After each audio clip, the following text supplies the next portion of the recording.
Good evening and welcome to the WGLNA. I'm Joshua Gray, joined as always by Randall Holcomb. Today is day one of qualifier number one for season 5. Randall, it's great to be back. Oh, it feels so good. There's so many changes that have occurred to absolutely everything, the game and of course our format, and we're going to have a wonderful time today.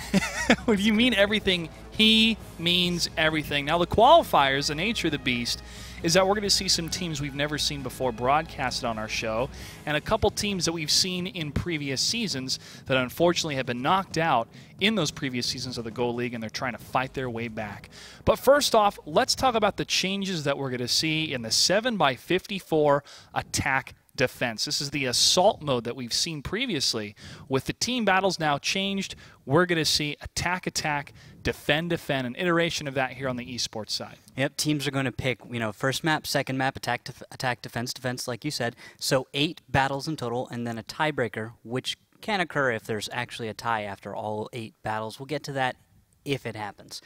If it happens. If it happens. No draws. It's one of the hashtags we're going to have here for tonight's broadcast. There's going to be 2 capture points on the map itself, and you'll notice the spawn points are different for the attackers and defenders. That means that defenders do not have an automatic defense route for the flag cap that we've seen in the past based on their defense point. Now, for the attackers, it doesn't mean it's going to be a cakewalk. They have to move into those areas, and with these new maps, or new versions of these maps, I should say, I'm looking forward to see what kind of strategies we're going to see. Also, the type of tanks they're going to bring with a new tier point limit. Yes, 54 points, with tanks equal in points to their tier. So a tier 8, IS-3, for example, is 8 points. We're going to no longer see tier 1s anymore. T1s are gone. We're going to see tier 6s and tier 7s, and we've actually only got 2 real lineups you can bring with those numbers. Those lineups are 5 tier 8s and 2 tier 7s, or 6 tier 8s and 1 tier 6. I am really looking forward to whoever brings this first tank lineup of 6 tier 8s and 1 tier 6. Possibly, Artie could be the choice. However, whenever you bring Artie, you're telling your entire opposing force, hey, guess what? One of the tanks is not going to be at the front lines. And if you are aggressive and agile enough to dodge our arty shots, that's a tank that's almost dead in the water in these different types of mats. But I look forward to see what type of stratagem these teams are going to put together with these changes. Yes, and it depends a lot on the maps they're going to play. Of course, there are some new maps. We've got Murovanka added to the pool. We've also still got Cliff, Prohorovka, Ruenberg, Himmelsdorf, and Steps still in the pool. But like you were saying with the Arty, we have to see certain maps come about in order to see those kinds of strategies and those kinds of plays. Steps would be that number 1 map I was talking about. If you have that type of tank composition with those 6 traits and the 1 tier 6, artillery could be used on Steps because this is a map where it was a very polarizing type of gameplay for these different teams. Some teams would be agile, quick, and destructive enough, either at the very beginning of the timer or at the very end, such as the former Fnatic, using those railroad tracks and to get into some very, very good flanking positions. Other teams did not know how to work with Steps, so it's still in the map pool. Maybe we'll see Artie on this map, but it is a big maybe, since I think we'll see more of the standard 5 tier 8s and 2 tier 7s. Yes, and then just to add one final note on the new maps, it was we're going to also just be exploring the way these new maps are going to be playing out with the new format. Yeah. New tanks is also on the docket for tonight and for the rest of the season, because some of the new light tanks have been released on that tier 8 scale and a couple of the tier 7s for the American side. The RU-251 has been one of those popular tanks, and Randall, you are very excited to see this tank in action. I'm so looking forward to its play. The HE shells on it, about 100 millimeters, actually it's 102 millimeters exactly average penetration, which against any light tank within the meta is more than sufficient to penetrate. So you're going to be rolling for like 300 damage sometimes. They're big hits, but the downside of this tank is that because it's a light tank, it doesn't have that much armor. And so you can't take a lot of hits. When you do, you definitely feel it in this tank, but it's not its strength. It knows that. You have to use its agility, its speed to get behind the opponent or to scout ahead. And I look forward to how these type of light tanks that have been added into the mix will be used not only as finishers, like let's say the T69 was in the past, but scouting, since there's no T1s anymore. Yeah, as finishers, the Walker Bulldog I'm looking forward to see if people are going to bring the auto-loader on it or the consistent fire gun. Randall, you had an opportunity to sit with a number of the captains that are going to be joining us for Season 5. Let's see what they had to say about 754. Greetings, I'm Randall Rootkill Holcomb, and today we're going to be talking about the 7x54 format. I've gathered here a bunch of pros to pick their minds and get their opinions on the new format. On that, could you bring artillery at all? Or are we actually going to see artillery with the new format? Soviet's not going to agree with me on that, but I think every 304 might see some play. So 7 tier 8 and a tier 6 arty, which is a 304, which fires quite fast, pretty accurate. It's fast too, so if it needs to run away, it can do it easily. I think it might work, but it might be more on defense, is what I would see, because if you need to get a reset in, you can do it like easily with an RT pieces, as opposed to with the tank. You will need to probably overexpose your tank and die or something. I would say if you're going to use it on attack, to get angles on enemy positions that are defending. Yeah, I think you can use it on both, but I mean, I think for cap resets, it's pretty useful. I think it comes down to whether or not you're advantaged by camping. And there are some maps that at least I've toyed with where you actually want to rush in there and get cover and stay on their base. And if you're doing that, you're allowing them to have the rest of the map. And that's not good for arty on attack. Now, if you're on defense and you know that you're going to be taking over the whole map, yeah, that's a choice that may actually be something interesting to make. You know, I feel like taking an arty. I feel like taking an arty is always beneficial if you believe the enemy team's going to be stagnant rather than moving around. Sorry, continue. If we see any maps where if we see any maps where the best choice is to camp, you'll see arty, and there's more tiers to get arty in there. I don't know if there's any maps right now that are good enough to camp on, though. And camping is usually now in the advantage of the attacker, not the defender. Thank you, guys. It's been a real pleasure. Now back to you, Randall. Good job, Randall. I love how you threw it to yourself.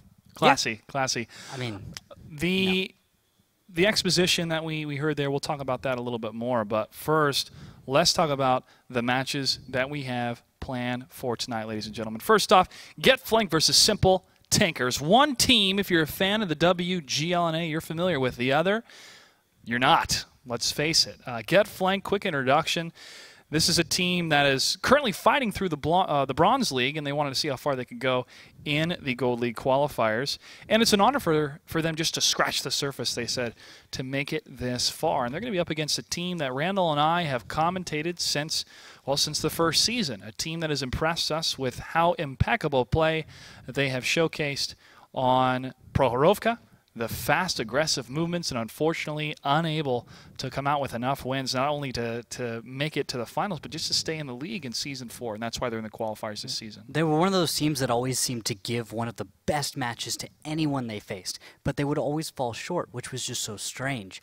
Now, they have made some changes to their roster, and it looks like they're trying to improve, and hopefully they'll be able to come back this season after a very unfortunate Season 4 and come on back in and make a name for themselves again.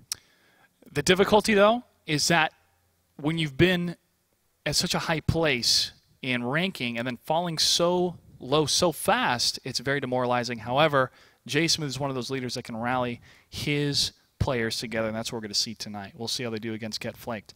The next matchup, Zulu Swarm versus Simply Irresistible. Now, you notice there is Simp in that name, and yes, they are part of a Simp clan. But let's talk about Zulu Swarm, a team that we have not seen in any qualifiers, I believe, before, at least in this iteration. Now, their main goal, Randall, believe it or not, is to be streamed, is to be broadcasted by myself and Rootkill here. That's their main goal.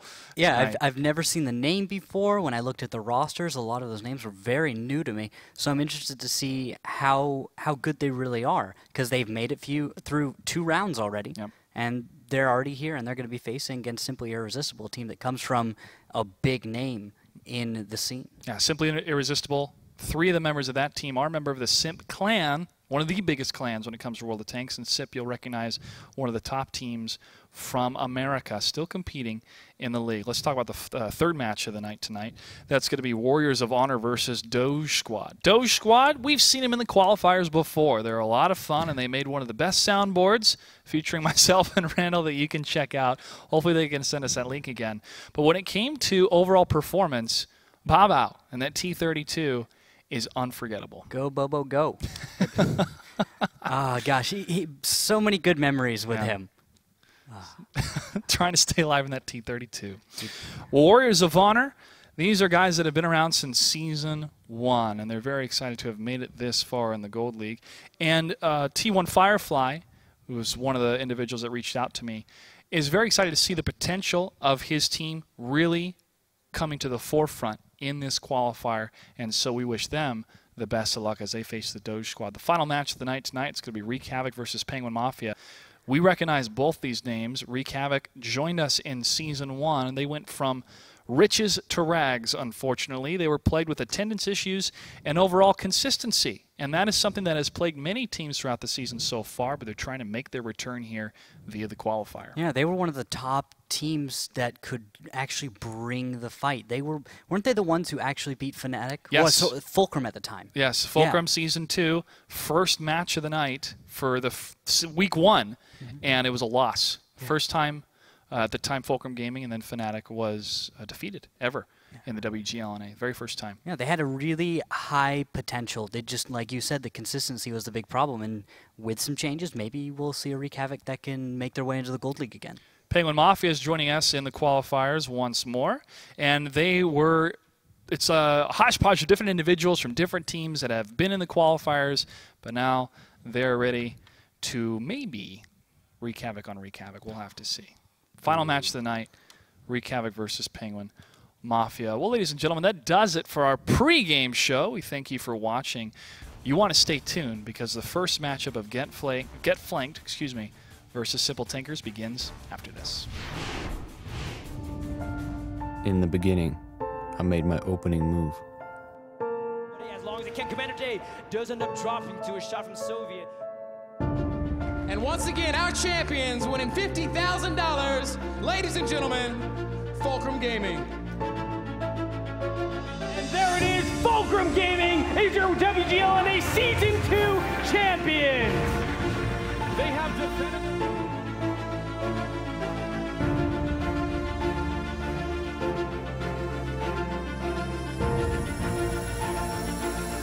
Then I went all in.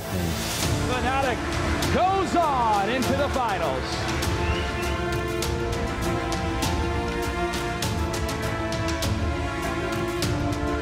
Soviet pushed in against his rocks as he wants the revenge kill against him, and he gets it.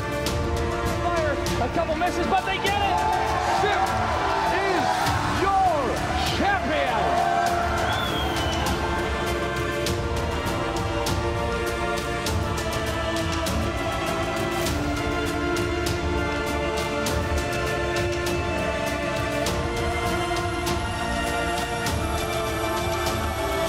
Now, the game has changed.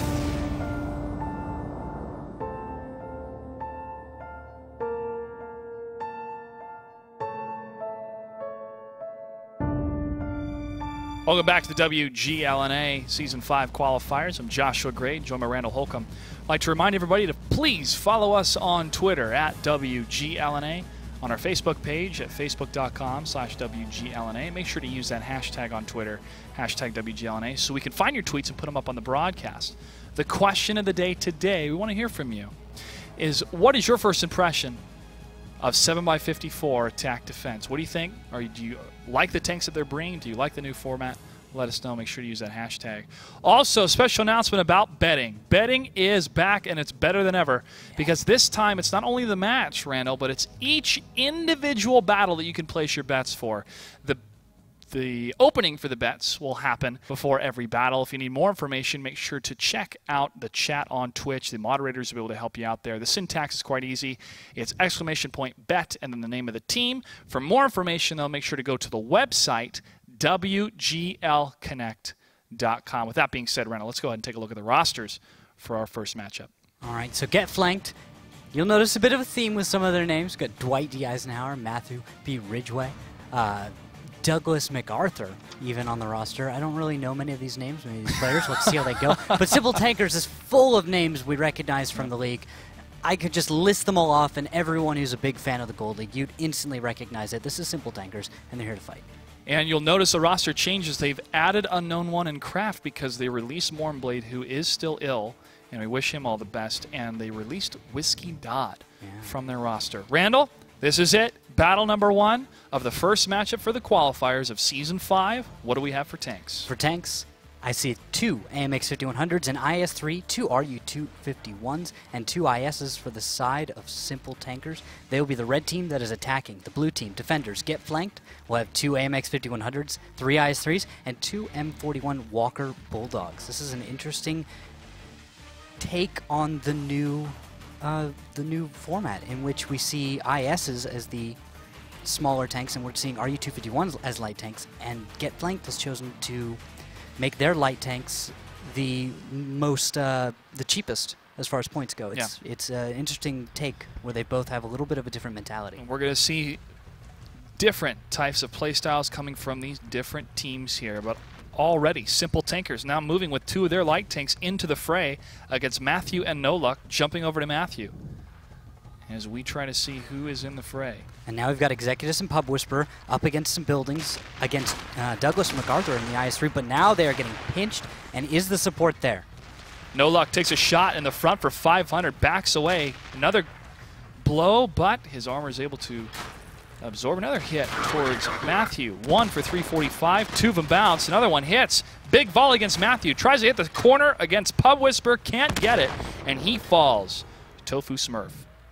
And now Douglas MacArthur and Pub Whisperer, both incredibly low. There goes Douglas MacArthur. Wallhacks picking that up. And now No Luck needs to delay the cap with 19 seconds left. There is a flank on the way in the rear.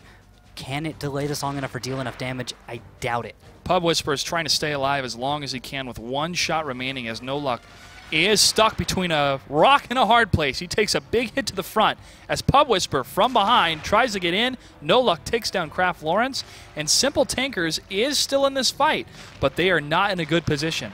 Getting the surround, Pub Whisperer shoots for 248 against No Luck. Unfortunately, does not get the kill, but he's able to close it out. And now Pub Whisperer moves across the flank, trying to focus on Dwight D. Eisenhower and Carjacks as the rest of his team jumps on the flag cap. More shots fired off towards Carjacks. There goes Pub Whisperer. Hazard Osprey, one of the light tanks, is able to pick that up, and I'm feeling a little bit wary for Simple Tankers. They've got to move, and that is it right there. They're moving out, forward, away from that tank in the rear. They're going to be able to focus their attention forward and not have to worry about tanks behind them, but they're going to trade out J Smooth. As J Smooth goes down, Angry White Guy is focused on Hazard Osprey. Angry White Guy, a little bit low, able to dodge 1 shot coming from the rear. Lands another one against the Walker Bulldog. He needs 1 more hit that Walker's getting from behind, and he is not able to line it up. 1 tank remains for Simple Tankers. Tofu Smurf. 2 still alive for Get Flanked. Osprey still trying to line up another shot. Oh, Tofu is empty. He is out of shells right now, and he's just going to start taking damage more and more. Hazard Osprey has incredible damage output. He is able to get the ram, but 1 more shell should be able to finish him. Tofu is not able to line up another shot, still in the reload. He goes down, and Get Flanked takes battle number 1 on Ruinberg.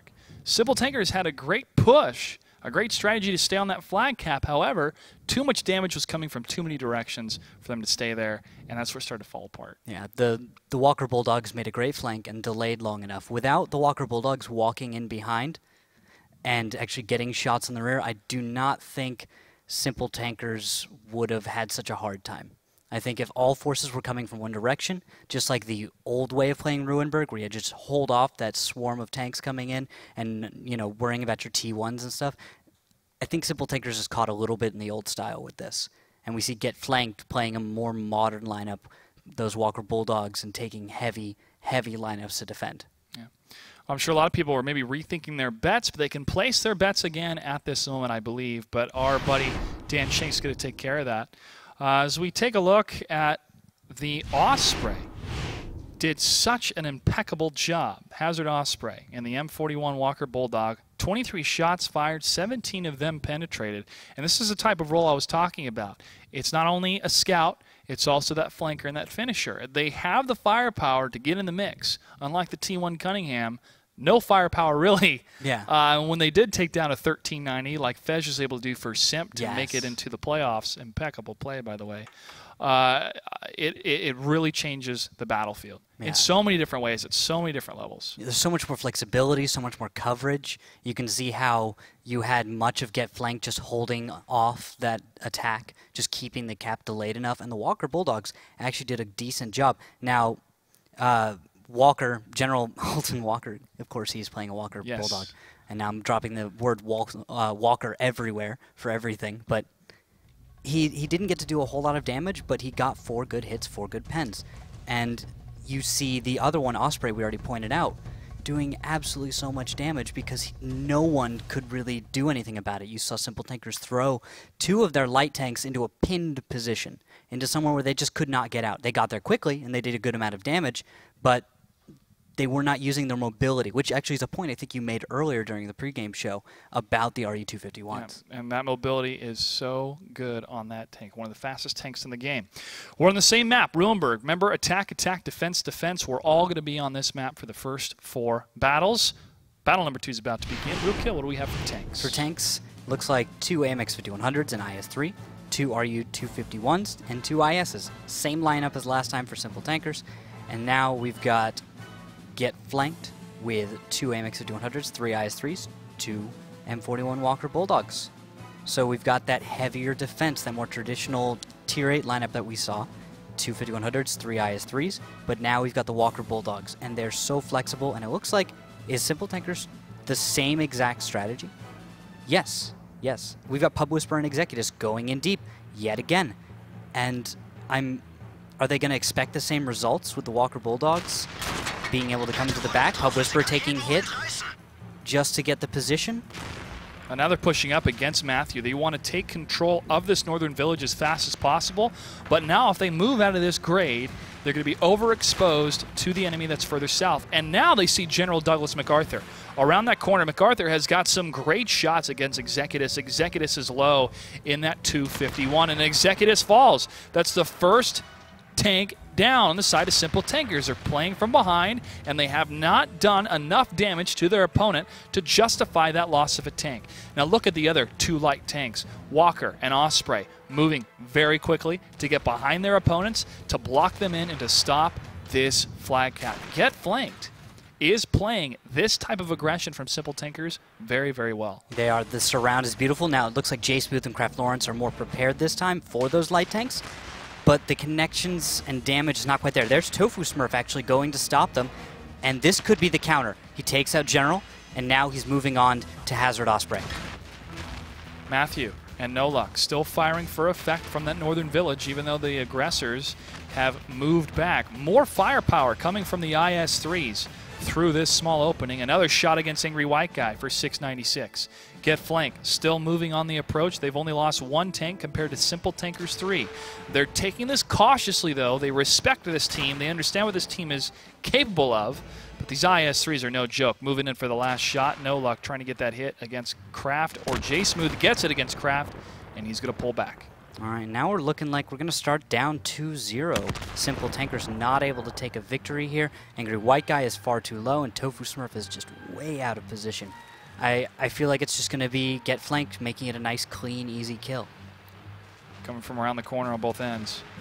Oh, Osprey gets hit for 296, but around the surround, and he goes down, Angry White Guy. Carjacks gets hit from far away. Tofu Smurf takes down Osprey. And Tofu again, last one left alive for Simple Tankers. This will be another victory for Get Flanked. It is a best of 8, so the first to 5 gets the victory. Used to be a best of 5, first to 3, but no longer the case in our new format. Carjacks from behind. He's able to line up one more shot against Tofu and gets it. And Get Flanked puts another point on the board as Simple Tankers went for the same strategy. Did you notice any real differences, though, this time around from Simple Tankers? They looked like they were more prepared for the Walker Bulldog flank, but I did not see the connections that they needed in that opening volley. Both ISs missed shells on crossing M41 Walker Bulldogs, those little light tanks going in the rear, and because they missed, they weren't able to do the damage that they needed in order to kind of hold off that kind of attack. If they'd been able to make those hits, maybe we would have seen some tanks die a little sooner, and then Simple Tankers maybe could have gotten the cap that they needed, but I don't think that they handled the situation at all appropriately. Now this is where it flips. We go into defense mode for Simple Tankers, who were the aggressors last time, and Get Flanked has to be on the attack. And this is where things can completely change or be exactly the same thing, just on opposite sides of the map. And that's really coming down to how they're strategically placing themselves around this particular flag cap. They're really going for the northern side, and I think Get Flanked is not going to do the same thing that Simple Tankers did. Yeah, I really feel that Simple Tanker strategy is not the best one to take. If you are Get Flanked, you just had an example of why not to do that. I think that they have a different mentality, just all in all, about the new format, and their attack should be a little bit different. It looks like they might go with something heavier.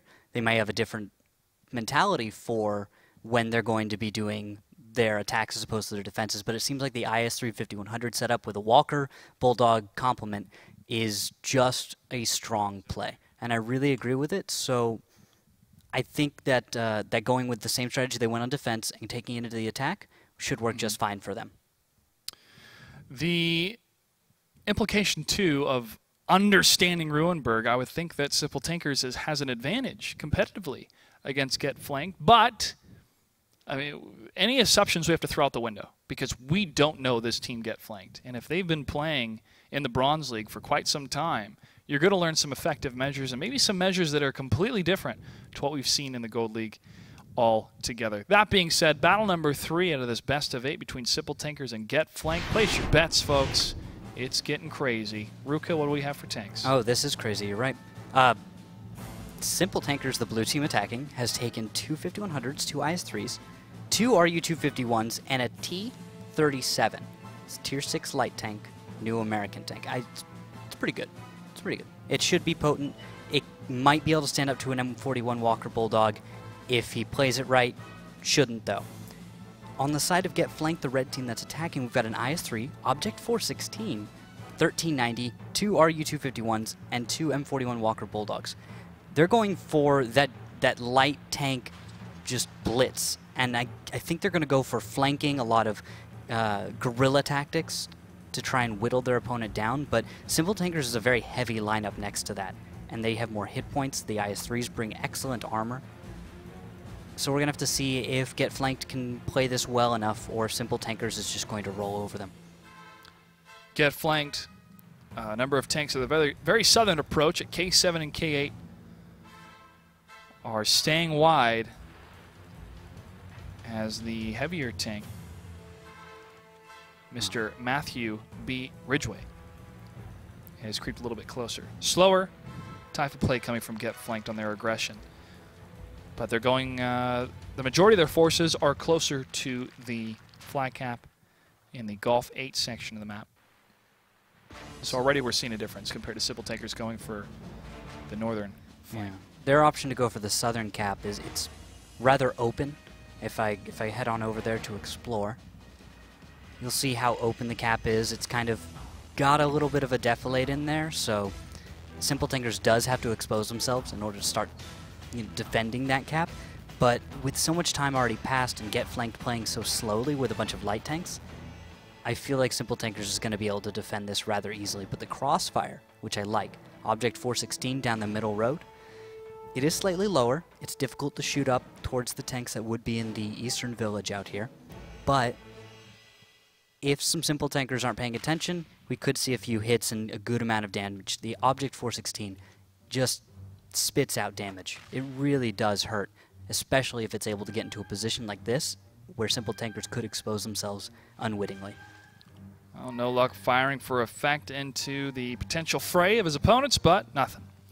He continues to fire in his Object 416.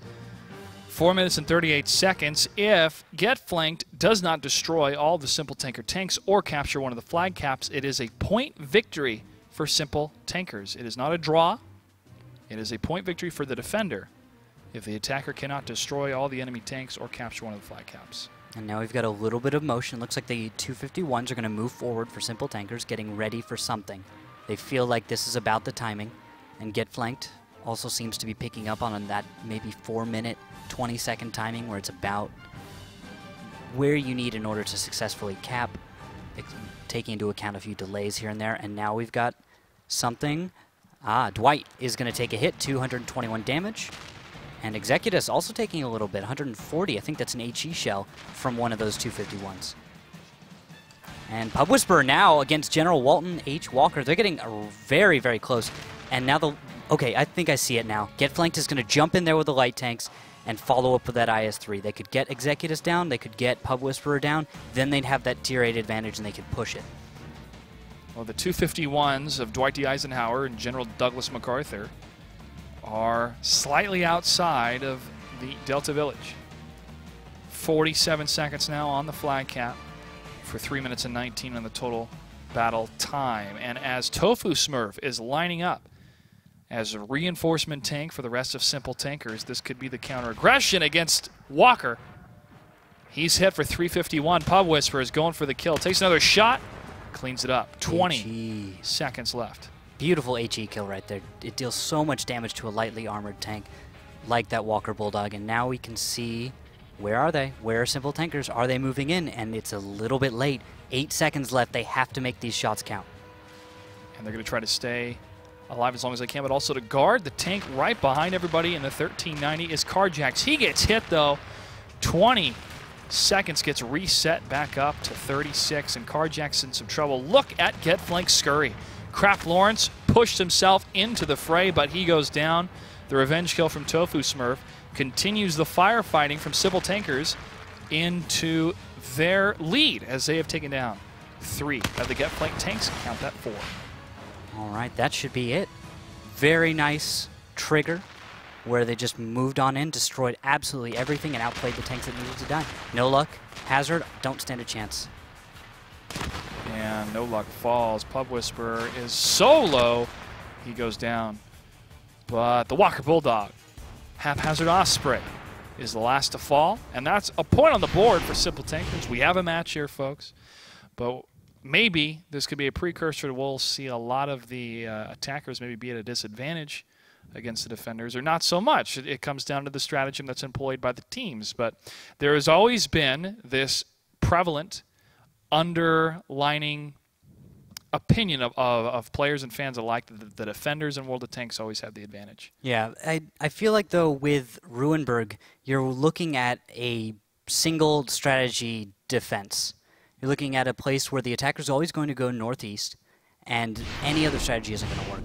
Now, let's just watch again here about exactly how this attack worked out. Let's talk about this one more time. Yeah, the pinning motion, the flank motion from Kraft Lawrence getting into the fray. This is so important because if somebody misses a shot or if one of the tanks is able to escape, they have to focus on Kraft. That is a tank they have to focus on. He's the immediate danger. And that allows the rest of Simple Tankers to move, to scurry on the outskirts, and then to press in. They get the surround. The only 2 tanks remaining are then killed off shortly after that. Yeah. So it's a necessary sacrifice for Kraft Lawrence, but when you know you have to get that shot because that flag counter is going down faster and faster, it's a worthy sacrifice. Yeah, and to return to the point I was making earlier, I think it ties in here, is you knew where your opponent was. Where is Simple Tankers going to be? They're not going to be over in the west. That would make no sense at all. That would not allow them to defend their caps. They're in the northeast. And there was so much time, I think, wasted on Get Flanked side. Time is not something they can just throw away. Nope. The timer works completely against them. And they didn't do anything to get any real leads early on that they could work with and then cap. I didn't feel like they did anything for themselves until they just began their attack. Yeah, there wasn't a big trade-off, really. They had lost one of their tanks earlier in the Delta Village, and they were already at a deficit. And when you think it's okay, we can let the clock run down, that is always a bad decision so early in the game. And Randall, what do you have for tanks for battle number 4? For tanks, it looks like we've got 2 5100s, 2 IS-3s, 2 RU-251s, and a T-37.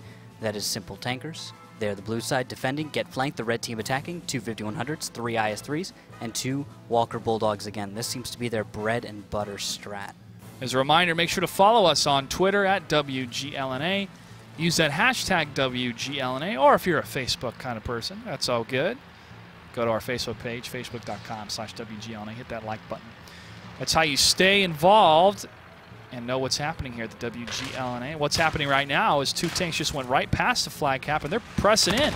And they take down Kraft Lawrence. This is revenge coming from the Bulldog. And it looks like they're going to go for a very similar strat to what we saw out of Simple Tankers. A little bit different, M41 Walker Bulldogs instead of RU-251, so maybe a little bit cheaper of a cost in order to kind of get this distraction going on. This might even be a better tank with the consistent fire that they have, although Haphazard is dead. Tofu Smurf's able to take him out. They're trying to focus on the IS-3 wall hacks, but he's in such a great angled position to bounce a lot of those shots off from those light tanks. The IS-3s are staying on the flag cap, but that's going to allow Simple Tankers to move into a pincer attack down this alleyway, and they're going to press against those IS-3s. IS-3s actually moving forward. Smart decision to now move forward against the IS-3 that's going to be isolated against J Smooth, as those Pub Whisperer 251 and his battle buddy are out of the fight. They have to press forward in order to stay in the fight here. But General Douglas MacArthur and No Luck 33 pressing against J Smooth, as Car Jackson, Dwight D. Eisenhower, and the 5100s are going for the clean kills in that northern village. And here comes Executus and Pub Whisperer and the RU-251s. Don't count them out. They're in the fight, and Dwight D. Eisenhower is completely surrounded. One shot, and he goes down, and it's 2 get flanked tanks, the IS-3s versus 3 of the Simple Tankers, and they are in trouble. Yeah, the IS-3's fast tank for a heavy tank, but not going to stand up to the speed and mobility that Executus and Pub Whisperer have in those 251s. Tofu Smurf to complement that, that's plenty of damage waiting to happen. These guys are looking at an incredible problem to solve, and I don't know if they're going to be able to figure it out.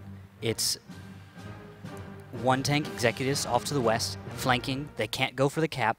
Forward, probably very specific motions needed here in order for them to actually take out Simple Tankers. And it looks like they're going to just walk into the crossfire right now. And as they press themselves onto the flag cap, the movement from Simple Tankers is to wait for all guns to be pointing in the same direction. MacArthur pulls back. No Luck's getting closer. He fires a shot into the side of Tofu Smurf.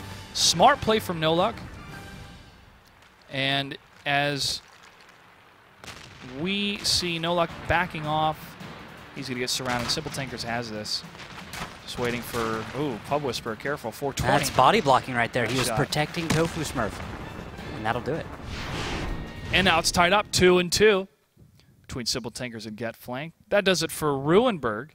Our second map, I think we have to wait for It's Admin. Prohorovka. It's Prohorovka. Yep. All right, Admin had already taken care of that. Thank you, Admin. Prohorovka, the map for Simple Tankers. Maybe in the old format. In the old format, yes. That's what. Yeah, you picked up on it immediately. As long as as soon as I said maybe, it was the old format. New format, things are a little different. I don't know if they're going to be able to do it quite the same. You're probably going to have some of that middle ridge play, as we've always seen, because it's, I believe, still a north-south kind of spawn points, so you could see that kind of a conflict come out. But you've now got a west cap and an east cap, one on either side of the train tracks, which I feel might be a little bit more difficult for many teams to really figure out how to defend this map. And also the type of hill play that can come into play here, that we saw a lot of that play on Prohorovka. That was quite a number of engagements. We know it was 4 battles, but there's still more to go. And if you'll notice this final battle that had happened on Ruinberg, the just complete isolation of Dwight D. Eisenhower in the 5100. You'll notice that those 2 tanks are still going to be a thorn in their sides just around that corner. But the tanks that were closer to the flat cap knew if we press in against this 1 tank, get the kill, then we can deal with them later, instead of, hey, you 1 tank, deal with those 2 tanks, while us 2 tanks deal with this 1 tank.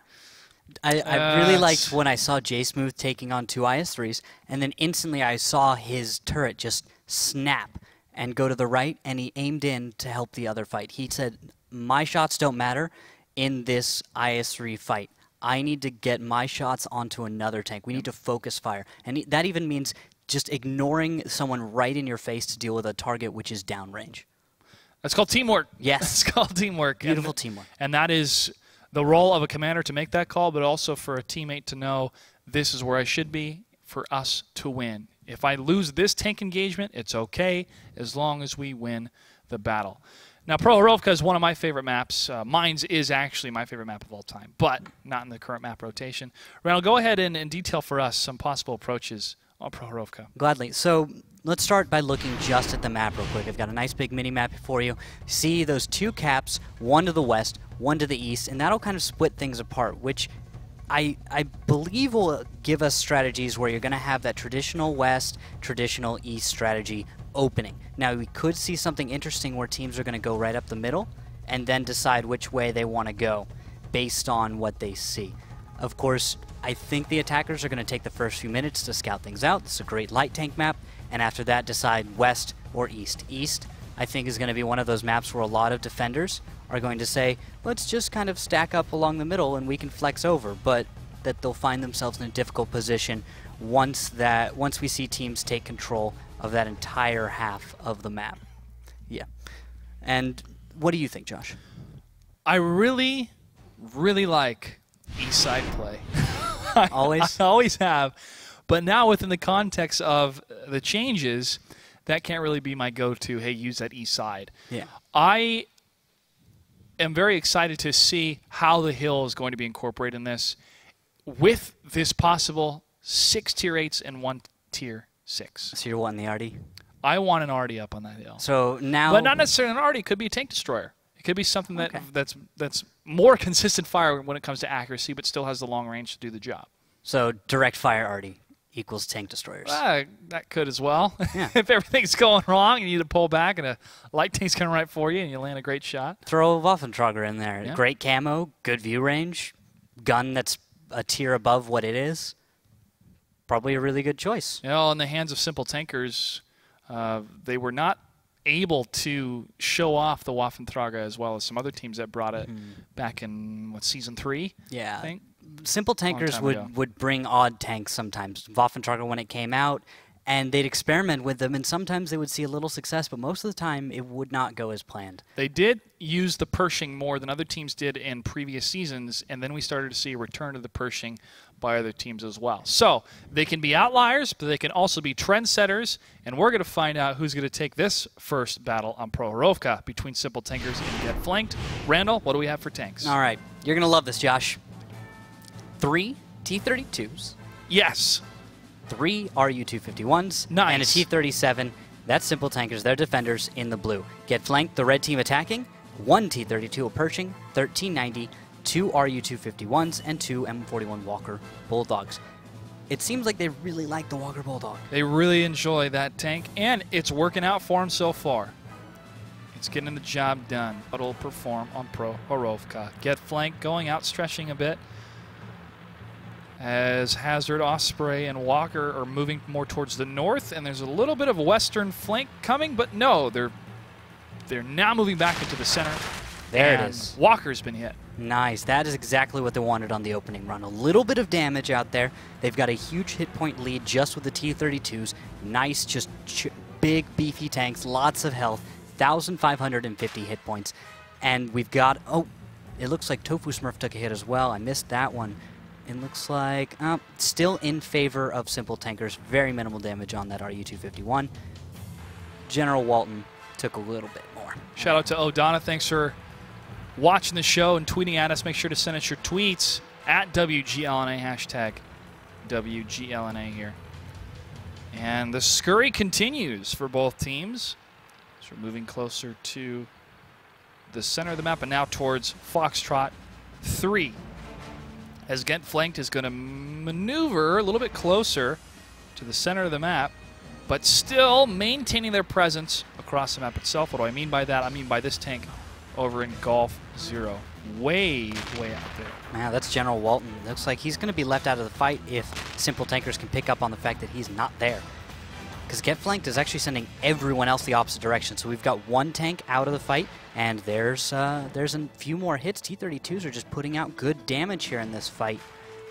And I think they need to shift position. The T-32s were set poised to go east or west. Now they need to figure out that, yes, this is going to be a west side attack, or at least west side pressure. We need to respond to that.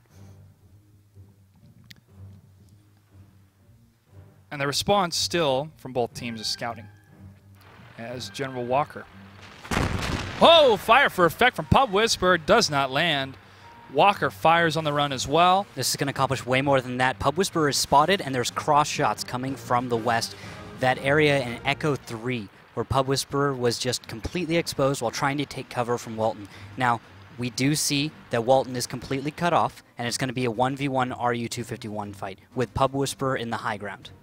No, Tofu Smurf's coming for backup, and that's going to be a 2v1, 3v1. Executus, hey! Walker, all alone. One more shot, and he will fall. Probably from Pub Whisperer, he gets it. And now we need to look at the T-32s as they're going to be engaged on. It looks like Get Flanked is going to pick up on the fact that 3 tanks were out of position, and now there's 3 T-32s to take on. Zakum is not in a good position. He's very exposed, and he should go down. There he is. Carjack's hitting that one. 1390 needs to be killed as well. Angry White Guy is looking the wrong way. Wallhex is going for it. Oh, Carjack's able to dodge one shot, another one from long range, and there goes Angry White Guy. Wallhex takes down Dwight Eisenhower. Executus gets the revenge kill. Hazard is on the run from Tofu, and Pub Whisper very low. 664 in that last volley shot from behind, and he is down as Tofu Smurf runs by and says, best job I ever had. No luck. General Douglas MacArthur and Matthew B. Ridgway. I'm feeling like we've got a win for Simple Tankers easy. The mobility of the RU-251s, using them as a hit squad, just jumped on that single RU that was out of position, then decides, hey, it doesn't take but a few seconds to get back with our T-32s. Now, they did pay. Angry White Guy and Zakum did go down, but the exchange was rather heavy. That is a 3-for-2 trade, definitely in favor of Simple Tankers. You have to give it to them also doing more damage early on, which allowed them to do better in that fight, even with poor T-32 positioning. Their T-32s were very exposed to the positions of Get Flanked in the west. No luck. Gets hit from the T-32 wall hacks. 2 minutes and 50 seconds left on the clock for Get Flanked to make a move. They don't have the firepower. They don't have the armor. But if they have the strategy, they could maybe pull something here of getting behind Pub Whisperer's potential position. But the amount of time it would take for one of those tanks to swing all the way south and then come north, it'd already be too late. It's a kill or nothing at all right now. They have to get the kills. The cap won't happen. Not in any reasonable situation are you going to get the cap. You have to push in, and you have to find that weak point, because playing these hill games isn't going to get flanked anywhere. Well, Matthew's still trying to draw some fire to his position. As the rest of Get Flanked still left alive, no luck in General Douglas MacArthur. We're at that Echo 3 position. And the time's winding down. Simple Tankers is playing this smart, playing this very cautiously here. As the defenders, they don't have to press in the aggression against Get Flanked. And that's it. Oh, nice long shot from Pub Whisperer. Only 51 damage, but it's something as the M26 continues to move across the battlefield. Oh, I like this from Executives. This is a heads-up play. He's going to be flanking right there. And he's in the south. Side shots, not connecting, but that would probably be pretty good if Executives could get that. There's a hit. There is the connection. And no luck is in a tough spot. But now there's a bit of a split. Pub Whisperer is going to take a second to get into the fight, and we've got a nice 2v2. If they can focus down Tofu, they might be able to get the kill they need. Able to track No Luck again. Tofu is going to get hit from behind by Matthew. One more shot for No Luck, and he will fall. Pub Whisperer from behind trying to get to Matthew. Gets the shot, and Wallhacks goes for the ran damage, and the final hit. Whoa, we'll go. Tofu Smurf will get taken out by General Douglas MacArthur, though. Forgot about him, didn't you? Still in the fight. Can't count out the T-32 no-con tank. Executus now getting behind his opponent. Same thing in the RU-251. Ring around the rosy for these tanks. Couple bounces off the T-32, even from the rear. 2 more shots, and he will fall. Simple Tankers puts another point on the board. They're up 3-2. They need to get 5 in order to win the match, but they're now finally ahead. Yeah, that's all they against the needed. opponent. They are in the defense. This is Prohorovka, and you can kind of give a defender's advantage generally on every map. On every map. I We feel like can say I that. want to say on every map, but there's just so little degrees of difference in which the defender actually has the advantage, and it's only a slight advantage, you know? And Prohorovka is looking like one of those maps where if you're the defender, you can do rather well, especially with a lineup like Simple Tankers. It's a very interesting lineup. I feel there's a point in Prohorovka, maybe an oval shape, that is the gauntlet of Simple Tankers. If anybody enters that arena, 9 times out of 10, Simple Tankers will win. And that was that circular movement coming from both teams of trying to stay within that oval. And once they knew that the one tank was up alone on the other side of the map, Simple Tankers pretty much had it in the bag. Yeah. Because once they take down one of those light tanks, that's rear aggression they don't have to worry about. That is less movement they have to worry about. And as the defenders, if you're able to close that door of that rear aggression coming from that hillside, you can focus so much more on the immediate threat, the immediate danger, do so much more firepower damage. Yeah, I completely agree. And I feel like the way they decided to design their lineup was just very, very, I want to say interesting because I'm not sure if it's the best yet. Something will probably counter it. But the T-32s is that centerpiece. And then just, like you were saying, just the RU-251s just floating around all that. And it should be a very effective strategy if they can continue to execute like this. Should be, could be, will it be? We're going to find out. Battle number 6 between Simple Tankers and Get Flanked. Rookhill, what do we have for tanks? For tanks, same lineup from Simple Tankers. They're on the defense. They're the blue team. 3 T-32s, 3 RU-251s, T-37. Nice lineup. Let's see if they can do it again. Other side, Get Flanked. T-32 perching, 1390, 251s, and some Walker Bulldogs. Same lineup, I believe. Yeah, that's correct. That's the same lineup as last time. So they're going to go at it the same way and see if we can get different results. I don't know if that's the best approach. Maybe Get Flanked should have another strat in their pocket, but this could work just fine. One of the fun things about this, though, is it could have been the exact same strategy, but maybe a very small piece of it didn't execute. Maybe a shot was missed.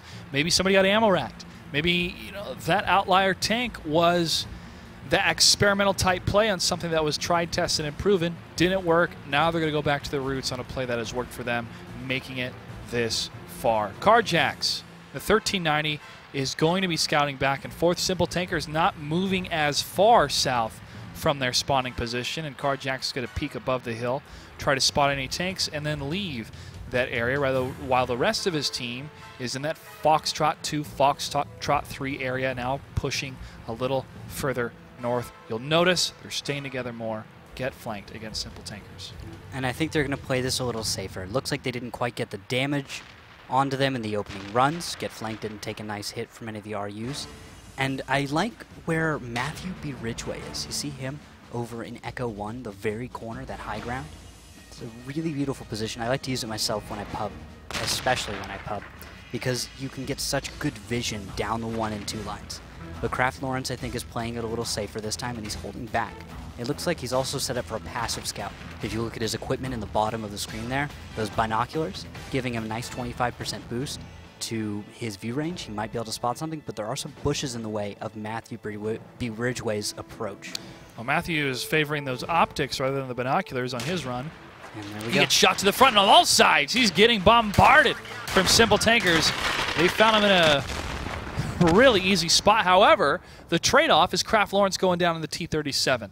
The movement from Ridgway was able to scout at least some positioning from Simple Tankers, and it was a fair enough trade.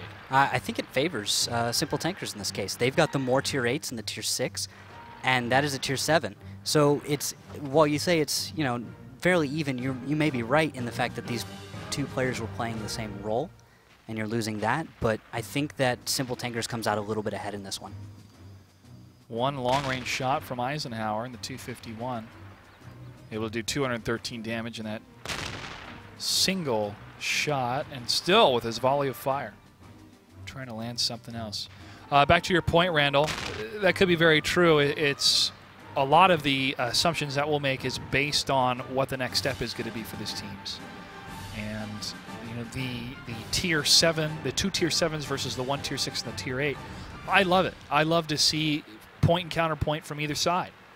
Yeah, on why there's strengths here and weaknesses there. Yeah, and I think you can make the argument that it's an even trade for Get Flanked because of the way Matthew is playing. However, I would then say, why isn't Get Flanked, maybe deciding to go for that Tier 6 Scout, that tank that is slightly cheaper, and beef something else up. Maybe Hazard could play the T49 if he felt like it, or probably just go for an RU-251 in a real world. The 152 cannon is nice on the T49, but it is not reliable. Let's say that. No, it is fun to play, though. It is fun to play. You almost kind of cross your fingers every time you shoot. Please penetrate. Zakum, 231 in that single shot again. But look at the movement coming from Pub Whisperer and Tofu Smurf, along with a third tank. They are riding those train lines. However, Get Flanked is answering that call from that aggression on the opposite side of the railroad tracks. They're pushing up against White Guy and Zakum and Wallhacks, and they are in trouble. Pub Whisperer, Executus, and Tofu Smurf have got to move quickly to counter this press coming from Get Flanked. And the focus fire is just falling apart. We saw a little bit of it there on Dwight, but now we get a kill on Carjacks, and now the 251s are coming in. Can they clean this up? Can they bring the momentum back into their favor? Hazard takes down Pub Whisperer, but Executus on the move. Big shot and a big explosion, taking down Osprey and the Bulldog. Walker, he is trying to fight back against the T-32, but he gets pressed hard. 2 tanks remain, no luck in general. Douglas MacArthur, no luck in the Pershing, shot twice and a third time for the rear for a volley of 821. Hit again for 1045. Executus from behind the rock trying to get the last shot. Does not get the kill, but one more, and the Pershing does fall. 1 tank remains for Get Flanked. It's General Douglas MacArthur again in that T-32 up against 2 of the Simple Tanker tanks. All right, and now Mobility is going to be able to win this one out. We've even got the 2v1. Get Flanked. I don't see what the answer is. He can go towards the cap or something. He needs a hull down, and he needs a safe position, but he's an attacker in this situation. He has to win. He can't wait for the draw. That's what Simple Tankers can do. They can just delay this game all they want, let it go to the draw, or tear this T-32 apart at their leisure. And General Douglas MacArthur is now moving back onto the flag cap. That 1 tank will not be enough time. And I think Executus is going to be able to spot this one out, coming from the east, get into the high ground a little bit, get a nice angle, and he's going to be able to spot Douglas MacArthur, I believe, especially if he lines it up right. Tofu Smurf will come in from the opposite direction, and we'll have a nice crossfire. Although I think Tofu may have actually just lit up Douglas.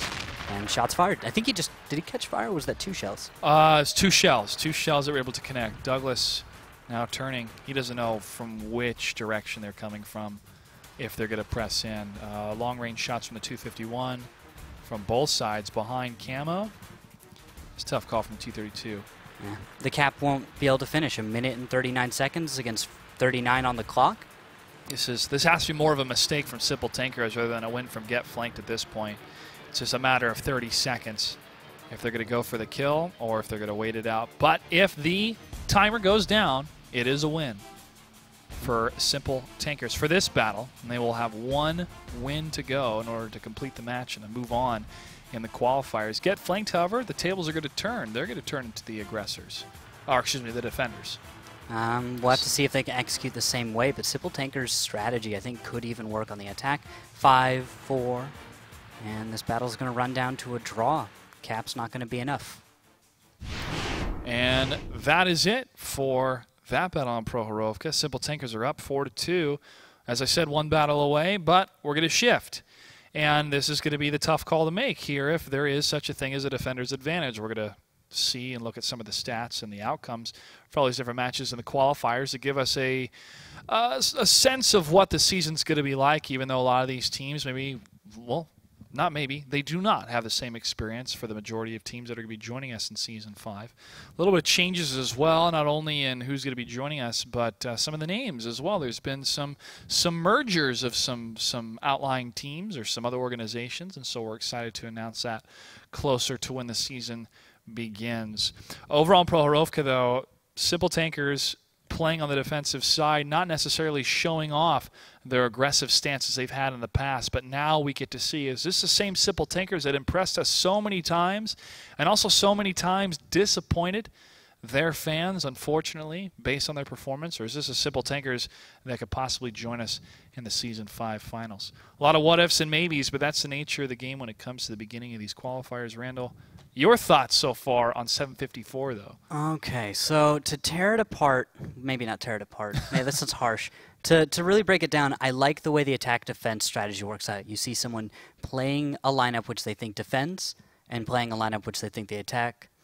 And then you're seeing teams say, I just want this lineup for this map because I'm going to play the map one way. I'm going to have M41 Walker Bulldogs on Ruinberg, no matter what side I'm on. That's Get Flank's mentality. And I kind of like that. I like the fact that there's a lot of variety right now. And we may see that settle in the future with meta settling, but I really like the way the meta is evolving. However, note, defenders are winning time after time right now. And I think it's going to be on attackers to figure out how to actually succeed in that position. Well, time after time, eventually a pattern starts to emerge. You can study that pattern, and then you can adapt. You can counter it. You can create some sort of anti-meta to that meta. And guess what? That's only a deeper level of meta. That's how it works. Battle is about to begin. The countdown is almost there. So, Randall, go ahead and detail for us the tanks that they're bringing for this battle. All right, so now Get Flanked is on the defender's side. They're going to opt for a T-32 Pershing 1390, 2 RU-251s, and 2 M40 Walker Bulldogs. Same lineup as ever. They want to play this map with one lineup, one good strat, and that's how they're going to execute. Simple Tankers, the red team attacking, 2 T-32s, 4 RU-251s, and the T-37. So they're going to go for a little bit more mobility, sacrifice some hit points, but we're seeing these RU-251s absolutely wreck, and I think that's a good choice to bring more of them.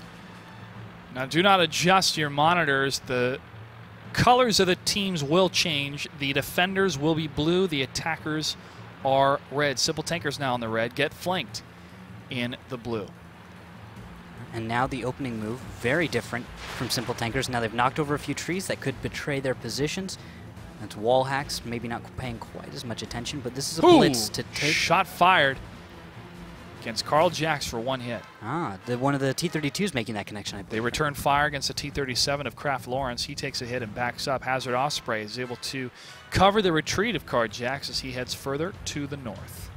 And now we're seeing that east-west, but Simple Tankers has control of one of their opponent's caps. They could go for it, but they may decide, in fact, just to slow it down and force their opponent into a position where they cannot go over the train tracks. Kind of take that old style where you block off all 3 choke points and just stonewall them. That could work here. Might not, especially with Kraft Lawrence being quite so low at this point. T-37, Hazard Osprey got 2 simple shots against him, and there was no return fire. There was no counter. There was no answer. That needed to happen. That was just a little tiny thing that needed to happen, and Kraft Lawrence is probably going to go down very soon as he peeks over, narrowly avoiding getting shot. This is the flank. This is where Get Flanked is going to bring it in on T-32s, finish off Kraft, and maybe even get Tofu Smurf picked up in the meantime. Cap begins. And as that trigger is pulled, Dwight D. Eisenhower in the 251 does not see any southern movement across the railroad tracks, and he is going to move into the center as Douglas MacArthur and Hazard Osprey are starting to trade fire against Simple Tankers. Simple Tankers now moving up against the aggressors, and Osprey has fallen back, but Dwight, the 251, gets a nice shot against the T-32 on the side. Angry White Guy is low, able to absorb a shot from the 251, but Ridgeway takes him down. That's from way down south. T-32s are in a horrible position. They've got shots coming in on them at every single side, and the cap looks like the only option for Simple Tankers. They're going to throw everything on it. Well, Zach Coombs doing his best to stay alive with 49 seconds with all the tanks. Down to 30. Zach Coombs, however, is going to get pressed in. He needs to hold the line as long as he can, and he falls. Kraft Lawrence in the T-37 is too low to really hold what was left of the line by the T-32. And now Dwight D. Eisenhower, using the coverage of the village, is going to creep closer to Lawrence. He wants to get that kill, but more importantly, he needs to get another reset. His team, however, with that constant volley, able to land those resets. Dwight D. Eisenhower lines up a shot for Tofu Smurf for 266, is able to avoid 2 shots, gets hit for 261, and for 547, Tofu wants blood. Simple Tankers, however, is losing the ground. How they get the shot against Dwight D. Now they press up. Ridgeway tries to move across the map to block Tofu Smurf is low, gets the ram damage. One more shot and he falls. Executus returning fire. It's 2 against 1. Executus trying to hold. He gets hit for 728, able to land a nice shot against Ridgeway. And now Get Flanked is all over Simple Tankers as 1 tank remains for the veteran team. And I don't see a situation where Pub Whisper is able to bring this one back. 3 minutes left, and they got torn apart by just walking into a crossfire and not using that mobility. RU-251s were just sitting on cap, and I really expected something similar to what we saw when they were defending. Just a horde, a little hit squad of German tanks roving around the map and just looking for something to pick up, but they didn't quite do that this time. They were not able to jump on anything, find something isolated and take it apart. And that's where Simple Tankers wasn't able to Get Flanked in the situation, even though they had control of half the map. I liked the movement from Get Flank, but overall, I'm still trying to assess what exactly was the plan from Simple Tankers. Because right now, Randall, it seems every time Simple Tankers attacks, their plan is, hey, everybody, get on the flag, and then we'll figure it out after that. I think, yeah, they're underestimating what the new cap timer does. It's a minute 20, right? Minute 20 seconds for the cap. That is a little bit longer, it seems, but it makes a world of difference. In a regular cap, if it was a regular 100-second cap, maybe they would have been able to pick it up and it would have been easier. But with an extended cap time and only 7 minutes on the clock, it's more difficult to do a cap fast. And I think Simple Tankers is playing the game expecting things to move a little bit quicker, a little easier in that respect. But it's proving to be a little bit more challenging. I really love the movement from Dwight D. Eisenhower here. He pushes a little bit of the aggression into the center flag and then pulls these 2 tanks to chase him. And look at this attack from Get Flanked, living up to their name. They flank these 2 tanks. It's a 2-on-1. Executus gets hit, and he's able to take down Matthew. But look at this. Here comes Osprey and the rest of Get Flanked that were at the flag cap. They have the surround. It's 4 against 1, and there's only 1 tank that remains, so they're able to leave the flag cap area and get the kill. Yeah. And that's the RU-251 staying too close. They were not able to get away, use their mobility and their speed to put distance between them and some heavier tanks like that Pershing and that T-32 to try and pick something off. They ended up just finding themselves constantly under fire or somewhere near to. Cover's rather sparse in that area. You've got a lot of destructible buildings.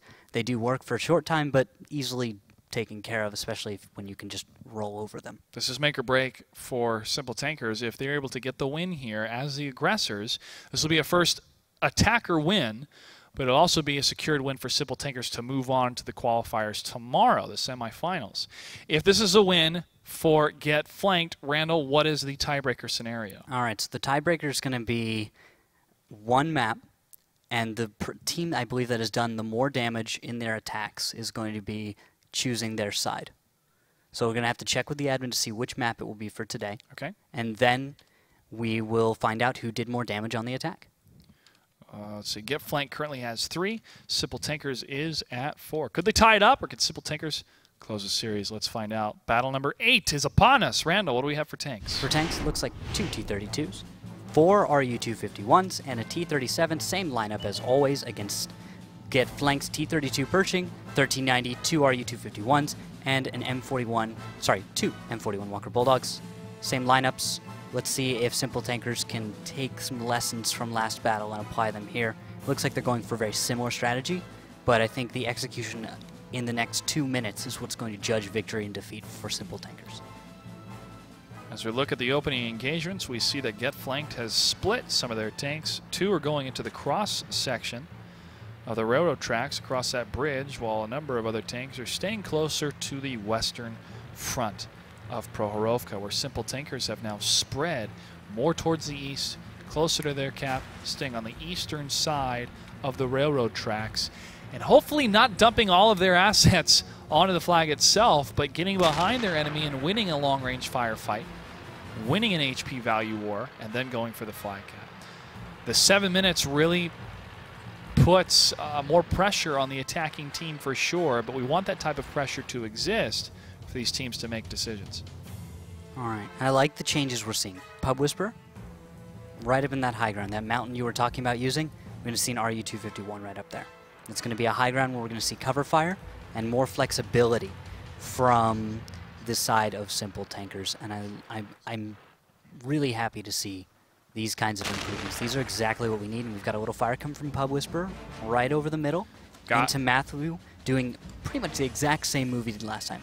This is exactly what we saw, maybe a little sooner this time, and we're going to be able to find out in just a minute whether or not Simple Tankers has learned their lesson and is going to be able to hold this off and counter it, or if we're going to see a different situation altogether. Oh, Walker dumps over. Kraft Lawrence in the T-37 getting isolated again. And will he fall? Oh, 2 tanks are on him. 1 shot from long range, and the 2 tanks, Matthew Ridgway and Walton H. Walker. Oh! Not able to get the kill. Kraft Lawrence gets tracked. Just so close to an actual pen and a kill there. Douglas is able to get the kill. He goes down. But it's very costly for them. General Walton is nearly dead, 1 shell away from death. And I think this worked out better for Simple Tankers, even though it was costly. We've also got 30 seconds left on the cap, forcing Get Flanked to work a little harder this time. This is that long-range firefighting I was talking about, Rookil. That RU-251 from Pub Whisper just shut down Ridgway's approach and his bead he had on Tofu Smurf. Now he has to move from his section. Now in the north, we've got wall hacks getting 2v1. Maybe not with that support fire, and they're able to take out Hazard. Now Carjax is on the move, and he's going to switch targets, actually. Not staying on wall hacks from behind. Dwight D. Eisenhower might be able to finish off wall hacks, but is it going to be in enough time? Yes. Carjax is going to be able to maybe get enough value out of this fight. Executus needs to get a kill here or die trying. He's taking a lot of damage as Walker is now going to try to press up. Carjax still alive. The 1390 Executus gets the kill, and he is still on the run because 1 shot could take him out. He's trying to get behind cover. There it is. I think he tracked himself, but he might be in cover. He belly flopped into that beachhead, and moving over to Walker, still alive, still patrolling on this side of the railroad tracks. Yeah, Pub Whisperer right up in that mountain still. He's going to be able to cover and perhaps box out Matthew B. Ridgway. He's at a nice, healthy 1,044 hit points. Matthew B. Ridgway sitting at 244. I think this is going to be an easy kill for Pub Whisperer, and that'll give just plenty of momentum for Simple Tankers to actually take a win in the attack. 2 tanks against 2 tanks that are down. Dwight D. Eisenhower now moving up slightly. And Ridgway trading fire with Pub Whisperer. Pub Whisperer, if you're going to get this kill, you have to commit. If not, you're going to take too much damage from far away. He does get it. Pub Whisperer tries to jump down in the defilade. That's another tank down for Get Flank. Get Flank is going to have to reconnoiter their position. They need to bring their tanks in and move as a team because they do not have enough HP to play the exploratory game right now that Eisenhower is trying to do on the other side of the map. He is now joining Walker to the north, and Douglas MacArthur and No Luck are pulling back a little bit, trying to bait Simple Tankers to come towards them. Simple Tankers, still the aggressors, have got to either cap the flag or kill all of their enemy tanks. And No Luck takes a nice shot from the north from Executus, still in the fight in the 251. Yeah, he's 1 shot away from death, but he's just throwing shells out there. Zakume taking down Dwight, and I think that should prompt us into the T-32 push. There we go, actually led by Tofu Smurf. And that's cleanup. That's going to be a victory for Simple Tankers in the attack, and I think they adjusted very well in this situation. MacArthur again, last tank alive, and Simple Tankers does it. 5-3 in that series. They get the victory on Prohorovka. They changed the strategy. They went for the long-range attacks, the long-range HP value trade-offs, and even though that T-37 was almost destroyed, they were able to cover him well enough to stay in the fight and then continue to trade fire. In the end, though, I am impressed with Get Flanked. If they sign up for Qualifier 2, they could take it. They're one of the top contenders for sure. So well done to get Flanked. Yeah, well done getting this far. Simple Tankers, I want to focus a little bit on what they were doing right and what they did well. I think we pointed out already that they adjusted very well in changing their strategies to achieve victory, especially when it really did count, that final battle, which is usually where we don't see them come through. Simple Tankers would do excellent all throughout a series, and then right at the end they would drop the ball, but here they have not. And they were able to adjust. Prohorovka is the one, right, that we just saw. We saw tiny adjustments. RU-251 going to that hill. You pointed that out earlier. You really wanted to see that? Yes, I did. Yes, I did, and it came true, and it worked in their favor. Because that 251 is fast enough to get up there quickly, obviously, but fast enough to leave to get into the firefight when necessary. And that gun does significant damage, or as my friend Soviet says, sufficient. It really does. The HE shells, talked about it earlier, 102 pen, which against most light tanks is going to do plenty of damage. Now, you did see a few situations in which you saw low rolls, like 130 something damage, but we did see hits for 300 and even more than that, which is devastating because not only do you deal a large amount of damage, you're knocking out crew members and critical components of the tank. Yeah. Well, that was a very, very good first matchup between a veteran team and a newcomer. Again, we wish Get flanked all the luck and hope that they sign up for Qualifier 2. We're going to see Sipple Tinkers tomorrow